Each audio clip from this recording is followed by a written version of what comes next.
That's not half an hour each, just in case you're wondering how we're going to do this. You will have time to contribute as well.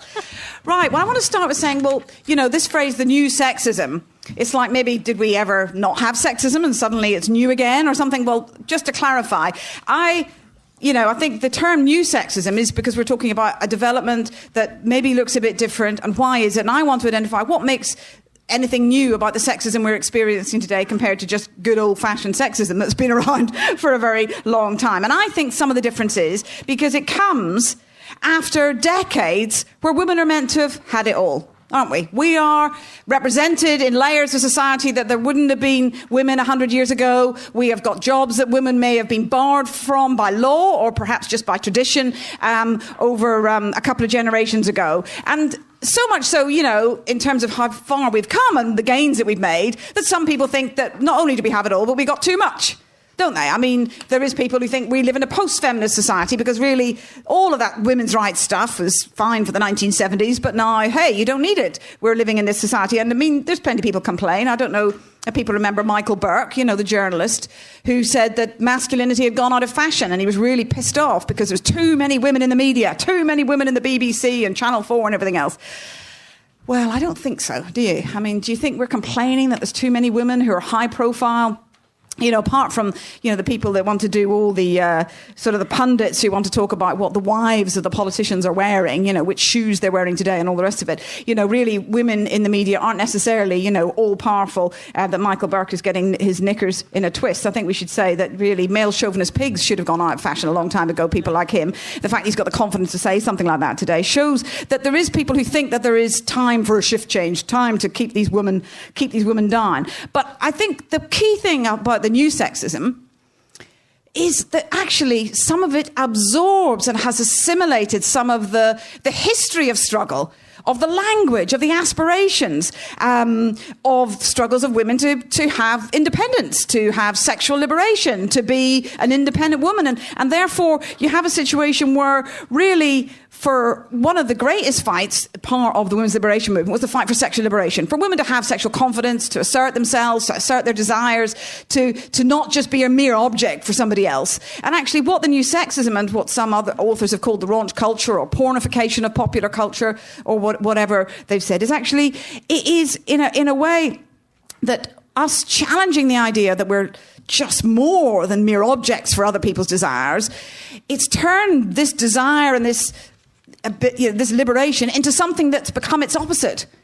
That we're actually being turned all the more into objects of desire than actually the subjects of our own desires and what we want to do. And what I mean by this is, I think that in ever more shocking ways, there is a seepage, if you like, into popular mainstream culture of images, values, behaviour, and et cetera, from what people would call in the selling for sex industry. You've got a situation where, if you think of the Belle de Jour fantasy, on the TV, where prostitution is really a fantastic career choice, where you get to wear lots of fancy clothes, meet a lot of rich men, and have a lot of sex if you're into sex. I mean, that's really how prostitution in some parts of popular culture is shown, not the reality of what it is for the majority of women who find themselves in prostitution. And I think when you talk about things like the lap dancing clubs, now stripping is not a new phenomenon, no way. But stripping down the back street, being a bit ashamed, is one thing. But big corporate billion-dollar business, which is what Spearmint Rhino and those other lap dancing clubs, this has taken on, a new stage. And not only is it big business, but hey, it's so fun and ironic in this post-liberated world that, come on, women, get down there too, have a good night out. And if you don't want to do that, well, you're a bit of a prude. Aren't you a bit repressed? Don't you get with the program? This is all about having fun and, being sexually liberated. And so this is what's going on. It's the twist, if you like, of selling it to us as something that is empowering and liberating. And this goes for everything. I mean, there was the pole dancing company that teaches pole dancing and saying it's part of, helping with women's self-esteem issues, to give them physical confidence about their body. So learn to gyrate around a pole, and this is going to help with your self-esteem. Or there is the course. And I mean, the tabloids love this sort of thing. But actually, I do think we have to be critical of it as well. A course, 6 weeks course on how to walk on your high heels, again, to deal with your self-esteem issues. Now, I'm all for people any sense of having ability to have self-esteem. But the idea that the only way to build your self-esteem as a woman is to fulfill this narrow caricature of what is a sexy woman, for me, isn't good enough. This isn't liberating. It isn't empowering. It's actually fulfilling a new sort of image that we've got to do, got to conform to. It's not more choice. And so therefore, I think that what has happened is what capitalism does to everything if we let it. Any sort of rebellion and difference can be assimilated and sold back to us to make a profit for somebody if we let it. And therefore our sexual liberation, the fact that women have sexual confidence, can express their desires and be autonomous, can be in itself assimilated and sold back to us as, well, that means you want to hang out in a lap dancing club, or that means you might want to wear 10 feet tall stilettos, or whatever it happens to be. And actually this is how the thing can be distorted. So, so companies, big peace movement, we can sell you trainers with peace signs on them. Or you're into food that hasn't been through the big conglomerate with lots of chemicals, so we'll have big corporate organic food business. Isn't it? Things can be assimilated by capitalism in that way. And I mean, even to be honest, other aspects of sexual liberation is, the idea that because men clearly do some more housework than they did because of women working everything else, you can see cleaning products advertised at men with turbo in the title and this sort of thing, turbo oven cleaners. Those are directed at men, so they don't feel embarrassed about the fact that they actually do some cleaning, which is seen as a woman's thing. And look out for it now. There's a whole host of these things. But this is how the system, if you like, can adapt in some way to changes, but can try and absorb them to do the only thing it wants to do, really, bottom line, which is to make a profit. And I think that when we look at this, and when I talk about the idea that sexual liberation has become another commodity, you are talking about a situation where there is a prism through which capitalism throws everything. It distorts it. And that's what I think it is doing to the idea of what is women's sexuality. And I think the idea of this idea of sexual liberation with a twist, the twist is we're being sold commodification, but we're being told it's empowering and wonderful, does mean that we have to respond to it in a different way. And I think, so therefore, when people say, it's just a choice to do this, it's just a choice that people want to be stick thin and have enormous breasts, and if they go and get cosmetic surgery to fulfill this, dream of theirs, well, that's their own individual choice. Well, I think we have to look at it a little bit more critically, don't we? Why is it that breast enhancement surgery is on the huge increase? There is something to be said, isn't there, about society? That women feel defined about the cup size of their bra. This is not something that we fought for. This is backwards looking, isn't it? Towards the idea of us trying to look like a Barbie doll, which is actually something that should have really gone out of fashion in the 1950s. And I think all of this, whether it's now the new extremes of toe shortening so that, your toes don't hang over the front of your stilettos, or the heel implants, so you've got some padding for those big shoes, you name it. There's all sorts of new things they think up that you didn't even know you needed, in order to fulfill this a gendered torture, if you like, to crush you into this narrow cliche of what a woman should look like. And I mean, I just think it's degrading for women and for men. Degrading for women in an obvious way, degrading for men that actually this is what men maybe want if you're a heterosexual out of how women should look and appear and feel about their bodies. You might as well get us on a shelf with a price tag on us. It's so obviously turning us into a commodity. And I think this is really what Karl Marx talked about in terms of how things can be turned into a commodity in modern capitalism. A situation where really even the most sort of intimate parts of our lives, our sexuality, our ability to labour, get turned into something alien to us, something that can be bought and sold. And this is what is happening. And I think, therefore, one thing I want to make clear is for us, for me as a socialist, as a revolutionary, I don't want to turn around and actually be, censorious about some of the stuff I don't like that's around, whether it's lads, mags or whatever. I don't believe banning, crushing, saying this is, the Tories do. They make a fuss about the sexualization of children, but they come from it from a different point of view from me as a revolutionary. I want more sexual openness, more confidence, more explicit and sympathetic sex education in schools for young people. I don't want to crush it and put it back in the box. I don't want to go back to the 1950s where people didn't even have the language to express their desires and needs. I want to have it more openness. So, this is, you can get accused sometimes, can't you? Well, you're just being prudish. We want this, I don't want to clamp down on these things. Well, no, I don't want to clamp down on anything, but I want more choice, real self-expression. And therefore we don't stand on the Tories in that, with the Tories in that at all, because the Tories just want us to be demure housewives or walking incubators with no rights to abortion and all the rest of it. It's made clear, isn't it, by what they've said said about the family. Frank Field is now playing the game behind them about saying all we want is a man to look after us. That's all that women want. And I believe this is something that is we should reject, because for me, the role of the family is actually what structures and shapes the whole role that women play in the system. Yes, 50% almost of the workforce in Britain are women. Yes, most adult women work for the majority of their adult life, but the fact is we're still defined by the private sphere of the home as being really where our main life should be, and therefore everything else we should be except flexible, low-paid jobs. But for me, that actually, it shows that how the family still plays an important role in the roots of women's oppression today. And I think, it's eulogized everywhere, isn't it, as the ultimate dream for us all, whether it's in advertising or by the politicians or the magazines and everything else. And actually, for me, I think that we actually, the place for us to find our liberation for these sorts of stereotypes and cliches that we're constantly meant to fulfill is actually in fighting collectively. And actually, I don't know how many of you were in the opening rally on Thursday night. I thought one of the high points was the BA cabin crew woman speaking, because she showed me, when people talk about the working class being feminized, well, if it's being feminized by women like her, this is something I would be jolly pleased about. But I believe, because people often talk about it becoming more precarious and people can't fight and can't organise, actually women are a permanent part of the workforce. We're here to stay. We're not going back in the box. Whatever the Tories might want, they need us as well. And therefore, for me, people like that woman, whose name we can't even say because it's so backward in this country that trade unionists can't even say their names for fear of victimisation. But women like that, organising collectively, can challenge the sexist stereotypes, because those women, the cabin crew, are the perfect sexist stereotype, aren't they? How they have to dress, makeup, it's all in their contract. And yet when they fight, they are workers. When they organise, they are workers. And for me, that's the opportunity both to fight against the stereotypes and the cliches and all of the sexist imagery, as well as fight for something a lot different, a society really where women are not discriminated against and not trivialised and not treated as sex objects for other people, but can play a true part, equal part of building a socialist society.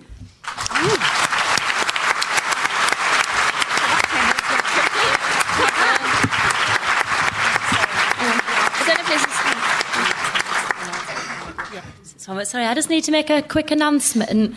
Anna Gluckstein, Natalie's mum, could you please go to the creche if you're in this meeting? Natalie's mum. Okay. Oh, it's not Natalie's. Okay, sorry. I think I've got that right. Anyway, sorry, our next speaker is Nina Power. As I said, she's the author of One Dimensional Woman, and she's a senior lecturer in philosophy at Roehampton University. Yeah, thank you. Is the mic working? Yeah? All right. Okay. Well, this paper, I'm not going to do that political rousing speech because it's not really my thing, so I'm going to read some sort of facts and quotes and things. Sorry. But the title of my paper is The New Sexism and the Recession. I think, obviously, the title of this panel is The New Sexism. Untangling the nature of this purported new sexism is a tricky task. Is it so new, as Judith asked? Where does it lie? Who perpetuates it? To my mind, though, the question of sexism, new or otherwise, is inseparable from the question about women's global relation to the economy and the way in which women are positioned in the labour force. Even more specifically, it requires looking at what has happened to the labour force in relation to the current economic crisis and seeing how the differential valuation of men and women as workers and of the way in which work is positioned sometimes as women's work, and we can talk about the feminisation of labour and all of these kinds of things, about the rise of the service industry and so on, is played out. And I think there are some interesting and perhaps surprising shifts, and some of these shifts are quite kind of difficult to analyse in a way, try and work out why they've happened in terms of who gets laid off and why. In January this year, The Economist, that bastion of kind of feminist thought, ran an issue dedicated to the fact that for the first time in history, women made up more than 50% of the American workforce. Okay, and this is if you can see the issue, it's kind of battered, but they use Rosie the Riveter as this kind of great hero. We did it, is the slogan. They herald this fact as something extremely positive. They said women's economic empowerment is arguably the biggest social change of our times. Just a generation ago, women were largely confined to repetitive menial jobs. They were routinely subjugated to casual sexism and were expected to abandon their careers when they married and had children. Today, they say, millions of brains have been put to more productive use. I like that kind of behavioural, description of brains being used. Clearly, then, for the pro-free market economist, women's mass and now quantitatively superior inclusion in the workplace, the more than 50%, is a good thing. There are problems, though, that even they have to acknowledge. Women are still underrepresented at the top of companies, they say. Only 2% of bosses in the US and only slightly more in the UK.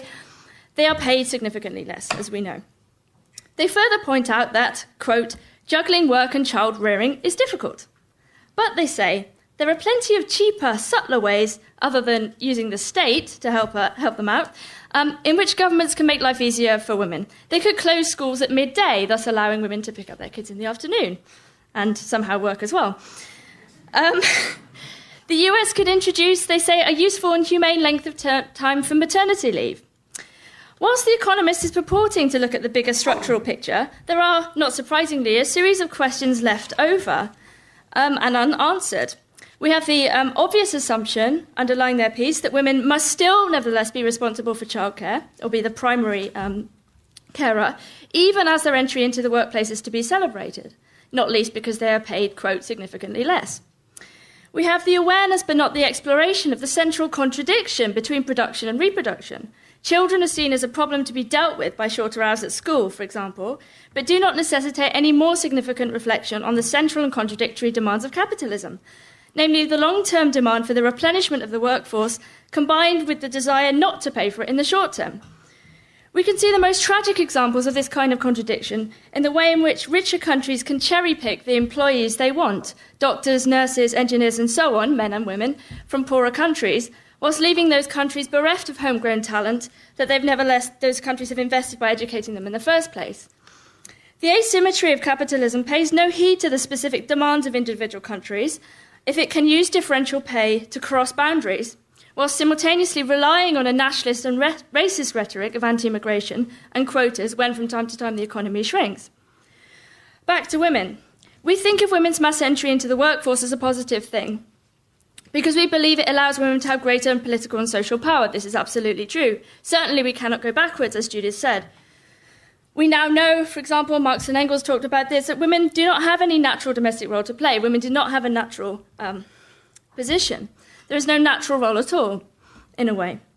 Yet if the kind of work that women are doing is actually removing them from the possibility of having social and political power, which would be one of the long-term ambitions of feminism in relation to work, i.e. by paying them incredibly badly for long hours, forcing them to rely on the exploitation of other, often poor immigrant women to care for their children so that they themselves can go out to work, by not allowing them to join unions and so on, then the emancipatory dream of a feminism that sees work as the solution to the shackles of patriarchy is utterly incomplete, if that work is yet another form of oppression.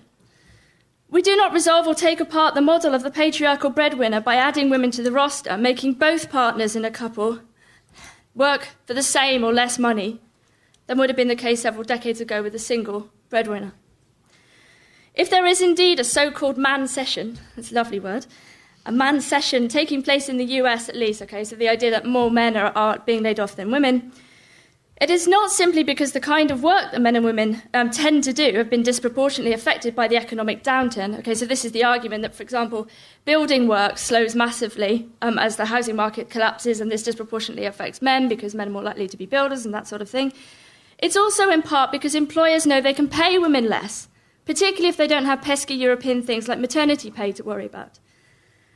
As one writer in The Atlantic puts it, could it be that the advantage men have enjoyed regarding pay differentials is coming back to haunt them now?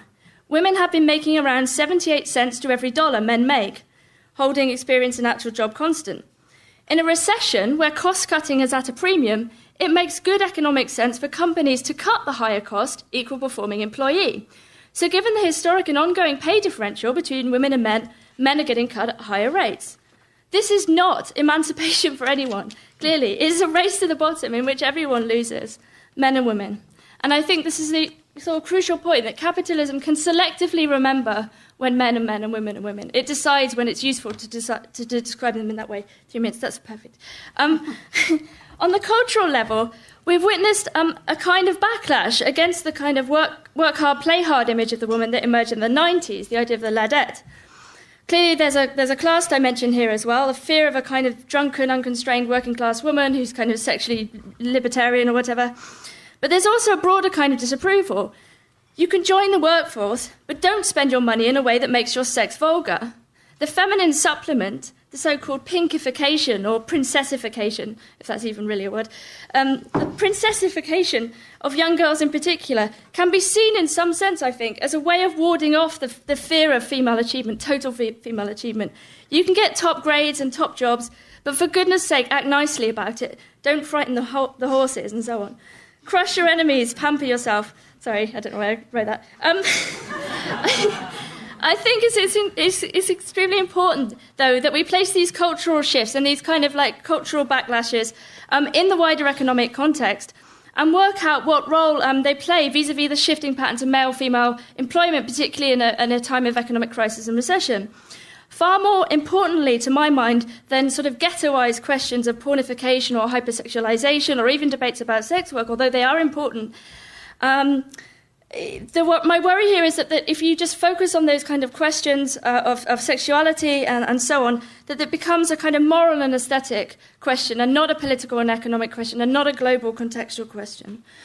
I think what we really need to be looking at if we are to be Marxist feminists is really the question of women's labour in the global context and what it truly means for women to have entered into the workforce in such unprecedented numbers, particularly when the emergence of women anywhere near the top depends so heavily on the second-hand internal exploitation of women at the bottom. Thank you.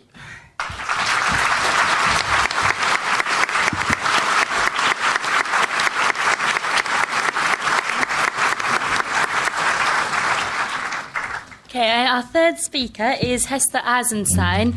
She's the Professor of Sociology at Queen's College, and I can't read that bit either. She's written several books, including one on contemporary feminist thought, and her latest book is Feminism Seduced. So, Hester. Thanks very much. It's a great pleasure to be on this panel. And I'm going to just bring a little U.S. perspective to the discussion.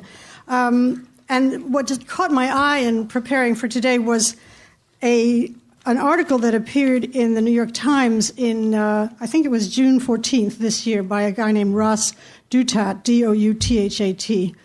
And he was talking about the fact that there were two very prominent corporate women running for primaries, Senate primaries, which is the first round of election in California. One is Carly Fiorina, who had run Hewlett-Packard till they fired her, and the other was Meg Whitman, who was the head of eBay. So very rich, very powerful corporate women now entering politics. And he said this was an absolute indicator of the triumph of feminism. Now, the ideas of the women's movement, said he, are totally mainstream. And, you know, it's almost like in neon lights. Women can do anything. Women can have it all. And there was a furious response, of course, especially on a listserv that I'm on, which includes some distinguished feminist historians like Barbara Winslow and Roz Baxendale. And they put on the listserv the answers that the eloquent, the informed, the detailed, intelligent answers that the New York Times did not print. Trying to refute this thesis. So I think it's a very important kind of moment because to me it signals the success of capitalist ideology, which preaches equal opportunity, not equality of outcomes, by the way, equal opportunity and female power. So the argument is discrimination is over. Women are no longer victims, as we've heard. They can play with sexuality the way men do. They can play with power the way men do. End of story.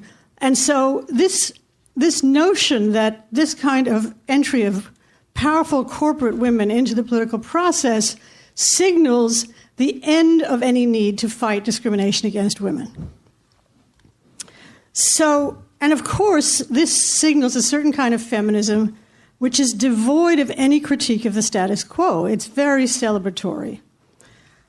And I guess I was thinking about this, and my mind inevitably turned to Sarah Palin.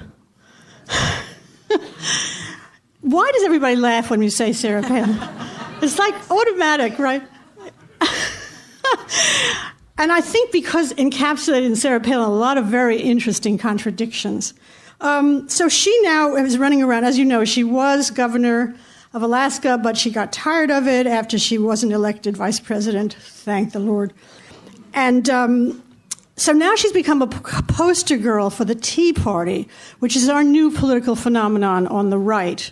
And she's an interesting character because, of course, she represents what feminism fought for, the right of women to all areas, to enter all areas of political and social and economic life, right? That was one of the major themes of 70s feminism. And, of course, she's against most of what we would call the typical feminist agenda. She opposes abortion.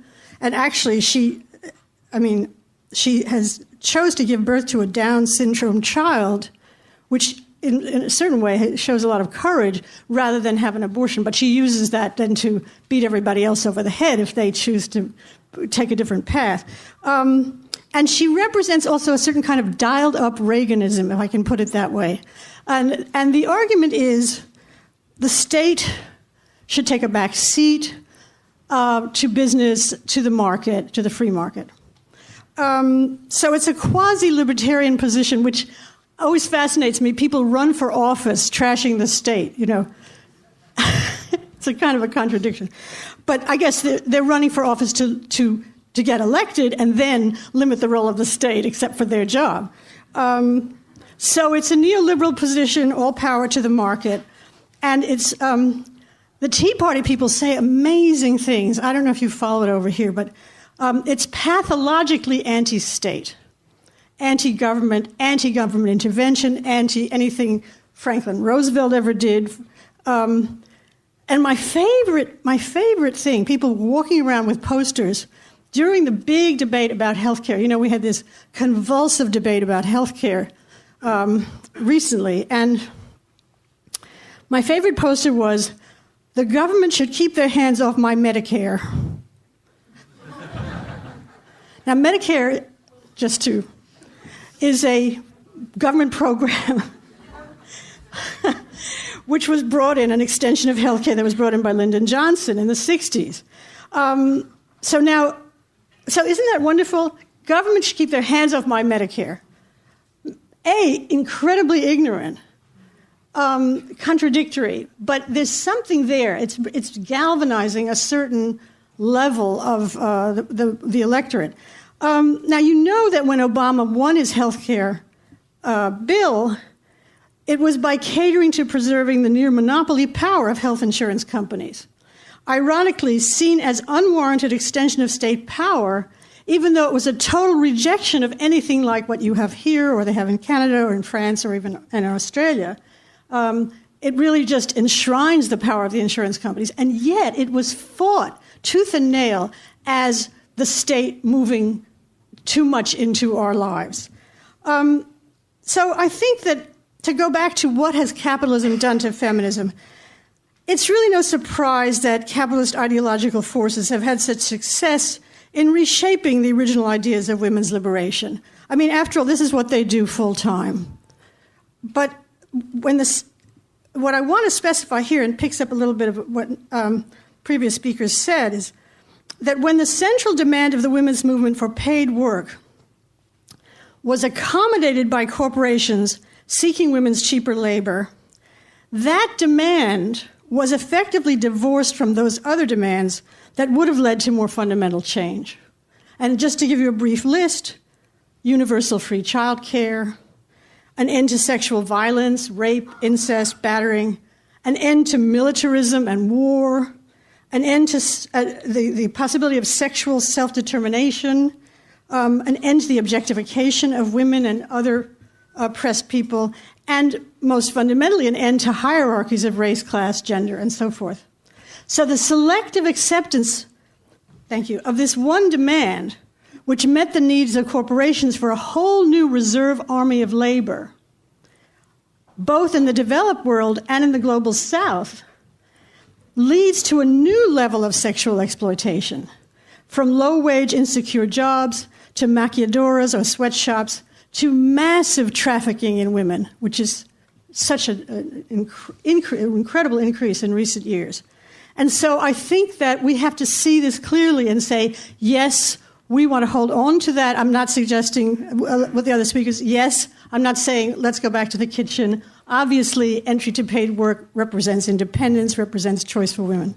But taking that by itself is not enough. We have to go back to the rest of that feminist agenda, which is really an agenda for socialist feminism.